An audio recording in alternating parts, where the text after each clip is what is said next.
শঙ্করী কিচেনে সকলকে স্বাগত। আপনি কি চায়ের শৌখিন?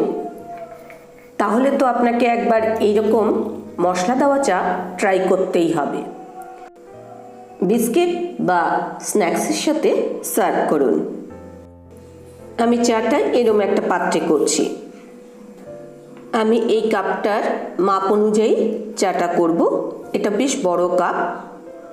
আমি এই কাপের 2 কাপ দুধ নিচ্ছি। দুধটা ফুল ফ্যাট মিল্ক। দুধটা একেবারে ফ্রেশ আর এটা কাঁচা দুধ।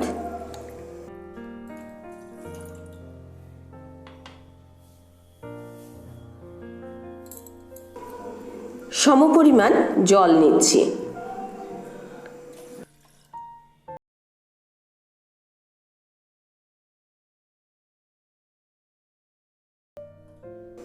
এখানে দুধ আর জল সমপরিমাণে আছে। আর আমি এটা বড় কাপের মাপে করছি, কিন্তু সার্ভ করব ছোট কাপে। দুধটা আমি আগে ফুটিয়ে নেব। দুধটা কম আছে আমি আগে ফুটিয়ে নিচ্ছি, যাতে এর থেকে কাঁচা গন্ধটা চলে যায়। আর ততক্ষণে আমি মশলা তৈরি করে নেব। মশলার মধ্যে আমি এখানে 4টে এলাচ নিয়েছি, 4-5খানা গোলমরিচ, 4-5টা লবঙ্গ, দারচিনির ছোট্ট একটা টুকরো। এখানে এলাচ, লবঙ্গ, গোলমরিচের গন্ধটা বেশি থাকবে আর দারচিনির গন্ধটা অল্প পরিমাণে থাকবে। মশলাটা আমি আধা ভাঙা করে নিচ্ছি, যাতে এর ফ্লেভারগুলো চায়ের মধ্যে বেশ ভালোভাবে ঢুকে যায়। আমি কিন্তু একেবারে গুঁড়ো করে নিচ্ছি না। দিয়ে দিচ্ছি 1/2 চা চামচ আদার গুঁড়ো। আদার গুঁড়ো কারো না থাকলে ফ্রেশ আদাও ব্যবহার করতে পারেন। আমি এরকম একটা পোটলা ব্যবহার করব। এই ধরনের পোটলা অনেকের না থাকতেই পারে, তারা চা পাতা ডাইরেক্ট দুধের মধ্যে দিয়ে চাটা ফুটিয়ে নিতে পারেন।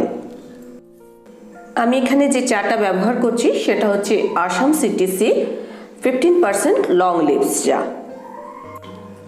আমি যেহেতু পোটলায় আমি চাটা তৈরি করব, তাই চা পাতা আর মশলাটা আমি একসাথে মিশিয়ে পোটলার মধ্যে ভরে নেব। চা পাতা আমি 2 চা চামচ নিলাম।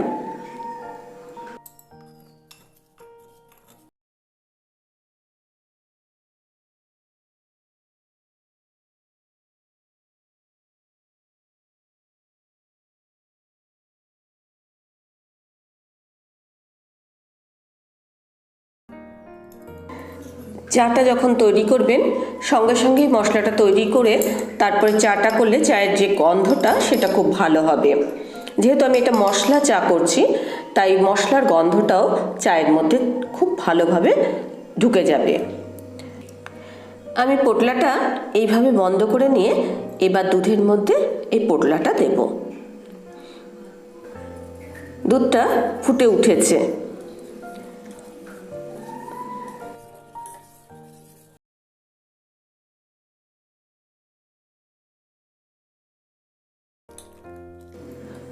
পোটলাটা এবার আমি দুধের মধ্যে দিয়ে দিলাম আর ভালো করে এবার নাড়াচাড়া করব, যাতে দুধের যে ফ্যাটটা আছে সেই ফ্যাটটা যাতে ভেঙে যায়। আর যত ফ্যাটটা ভেঙে যাবে তত কিন্তু চায়ের স্বাদটা বাড়বে। এটা ফুটতে ফুটতে একেবারে কমতে থাকবে। 75% ধরুন কমে যাবে, তখন কিন্তু এটা রেডি হবে। ততক্ষণ পর্যন্ত আমি দুধটাকে এইভাবে নাড়াচাড়া করব। আর নাড়াচাড়া করলে দুধের যে মালাই যেটা হয় সেই মালাইটা আস্তে আস্তে ভেঙে গিয়ে এটার টেস্ট অনেক বেশি বেড়ে যাবে।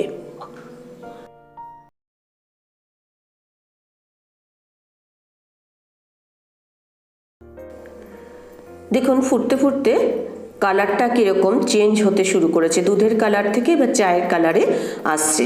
আর যেহেতু আমি এটা পোটলার মধ্যে দিয়েছি, তাই ছাঁকবার কিন্তু আমার ঝামেলা থাকবে না। সরাসরি আমি ভাঁড়ে সার্ভ করতে পারবো।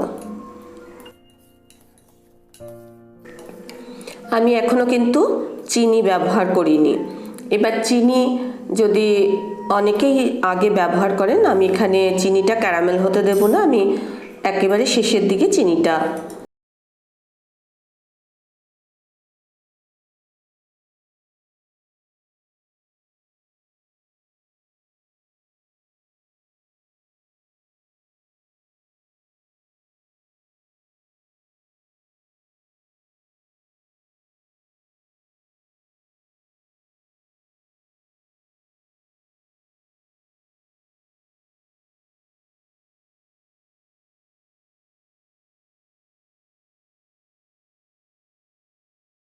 অ্যাড করলাম। এবার যেই যেরকম মিষ্টি খান সেই অনুযায়ী চিনি এর মধ্যে অ্যাড করবেন। যেহেতু দুধটা ফুটে ফুটে বেশ গাঢ় হয়ে গেছে, তাই দুধেরও একটা মিষ্টি আছে, তাই আমার কাছে এই মিষ্টিটাই যথেষ্ট মনে হয়েছে। এবার আপনাদের যদি মনে হয় আর একটু বেশি চিনি দেবেন, দিতে পারেন।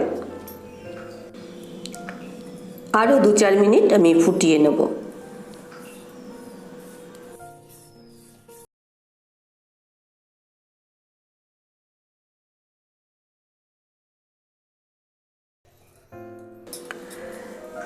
একেবারে রেডি হয়ে গেল। আমি পোটলাটা এবার চায়ের থেকে তুলে নিচ্ছি। সার্ভ করছি মাটির পাত্রে। মশলা চা আর মাটির ভাঁড়, দারুণ কম্বিনেশন। বাড়িতে অবশ্যই ট্রাই করবেন। রেসিপিটা দেখে যদি ভালো লাগে তাহলে অবশ্যই একটা লাইক, শেয়ার ও কমেন্ট করবেন। আর বেল আইকন সমেত আমার চ্যানেলটা সাবস্ক্রাইব করে নেবেন। অনেক অনেক ধন্যবাদ।